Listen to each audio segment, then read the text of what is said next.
இருந்துருவேன் நீ இல்லாம இருந்துட முடியுமா தெரியும்.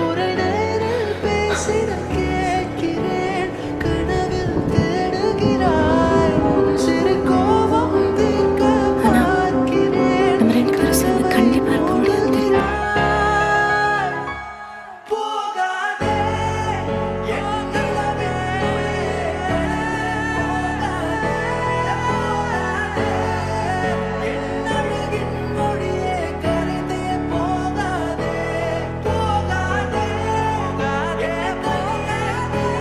சப்போஸ் அப்படி சரியா இருந்தா நாங்க என்னன்னு பார்ப்போம்.